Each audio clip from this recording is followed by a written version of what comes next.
తెలంగాణలో గెలుపే లక్ష్యంగా కాంగ్రెస్ ప్రచారం సాగించింది. మెజార్టీ పార్లమెంటు సీట్లను కైవసం చేసుకునేందుకు హస్తం శ్రేణులు ప్రయత్నిస్తున్నారు. ముఖ్యంగా కాంగ్రెస్ కంచుకోట భువనగిరిపైనే అందరి దృష్టి పడింది. మాజీ మంత్రి కోమటిరెడ్డి వెంకటరెడ్డి పోటీ చేస్తుండటం, Telangana publicity committee chairman Munugode MLA Komatireddy Rajagopal Reddy Bhuvanagiri Lok Sabha ఇన్ఛార్జిగా ఉండటంతో ప్రచార పర్వం యుద్ధాన్ని తలపించింది.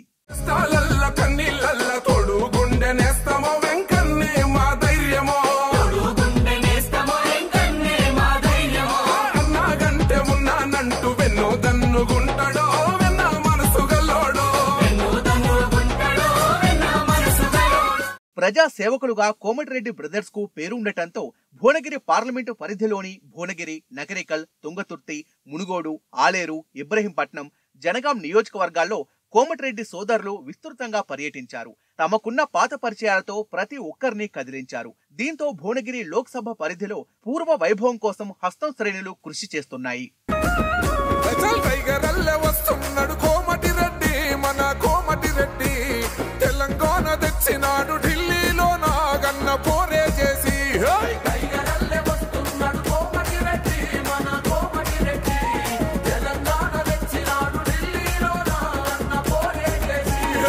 వెంకన్న గెలుపు కోసం రాజన్న అన్ని తానై ప్రచారం చేశారు. అధికార టీఆర్ఎస్ వ్యూహాలకు ధీటుగా ప్రచార ప్రణాళికలతో ముందుకెళ్లారు. కోమటిరెడ్డి బ్రదర్స్ ఏ నియోజకవర్గానికి వెళ్లినా ఆ ప్రాంత సమస్యలపైనే ఫోకస్ చేశారు. అలాగే కాంగ్రెస్ మేనిఫెస్టోను ప్రజల్లోకి తీసుకెళ్లేందుకు కృషి చేశారు. న్యాయ్ పథకం ద్వారా ప్రతి పేద కుటుంబానికి సంవత్సరానికి 72,000 రూపాయలు ఇస్తామన్న హామీని ప్రజలకు వివరించే ప్రయత్నం చేశారు. అలాగే తెలంగాణ ఇచ్చిన సోనియమ్మకు భువనగిరి పార్లమెంట్లో గెలిచి కానుక ఇస్తామంటూ ధీమా వ్యక్తం చేశారు.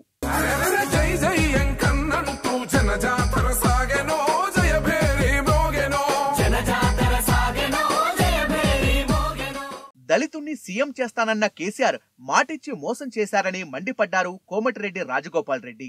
ఉద్యోగాల పేరుతో యువతను మోసం చేశారని, డబుల్ బెడ్రూమ్ తో డబుల్ గేమ్స్ ఆడారని ఆయన మండిపడ్డారు.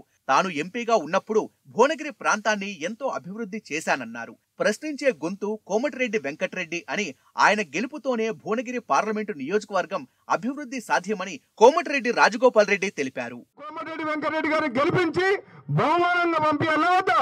అన్నం పెట్టిన తల్లికి సున్నం పెట్టదు కదా. ఈ ఎంపీగా ఓడిపోయిన తర్వాత కూడా 10 కోట్లు పెట్టి దాదాపు మహిళలకు వృద్ధాశ్రమం కట్టించిన మాట వాస్తవం కదా. ప్రశ్నించే గొంతు దమ్మున్న నాయకుడు కావాలి కదా మీకు. మరి కోమటిరెడ్డి వెంకటరెడ్డి తెలంగాణ కోసం మంత్రి పదవి త్యాగం చేసిన వ్యక్తి మా సోదరుడు. 20 ఏళ్ళు అక్కడ పనిచేసింది మా ఎమ్మెల్యేగా. ఇప్పుడు నేను మునుగోడు ఎమ్మెల్యేగా గెలిచిన. మరి మీరందరూ అనుకుంటే భువనగిరి గడ్డ మీద కాంగ్రెస్ జెండా ఎగురుతారా?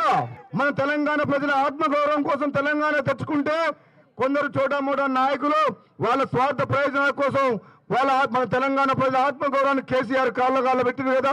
మరి ఇప్పుడు కేసీఆర్ తో పోరాటం చేద్దామా? 2023లో కాంగ్రెస్ పార్టీ తెచ్చుకుందామా? భువనగిరి పార్లమెంట్ కాంగ్రెస్ అభ్యర్థి కోమటిరెడ్డి వెంకటరెడ్డి ప్రచారానికి ప్రజలు బ్రహ్మరథం పట్టారు. అధికారంలోకి రాగానే కేసీఆర్ పేదలను మర్చిపోయారని వెంకటరెడ్డి విమర్శించారు. నియంత పాలనకు స్వస్తి పలకాల్సిన సమయం దగ్గర పడిందన్నారు.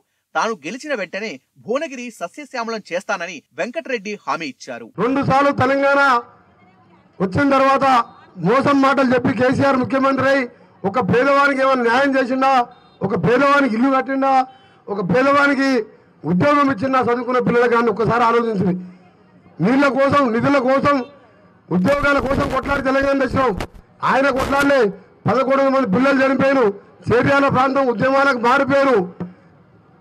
సకల జన సమ్మె ఇక్కడ పోరాటం. నాలాంటి వారు మంత్రి పదవి త్యాగం చేసి మా కాంగ్రెస్ పార్టీ నాకు కొట్లాడి సోనియా గాంధీ చెప్పి తెలంగాణ తెచ్చినాం. కానీ వచ్చేవారు కొడుకు, బిడ్డ, అల్లుడు ఆయన బాగుపడ్డాడు.